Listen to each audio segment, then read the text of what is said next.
bumigay na fuel line hose ng MXI 125. Ang presyo sa original ito 1395. Sa Lazada yan ha.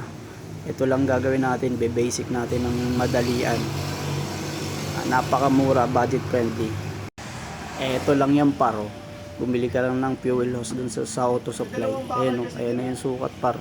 Saktong sakto sa fittings yan ng origin, sa stock ng ano, ng fuel hose ng MXI. Tapos secure mo ng hose clamp mo yung magkabilaan. Ayan o. Oh, parang original din yan par. Tsaka pressurized din yan. Ayan o.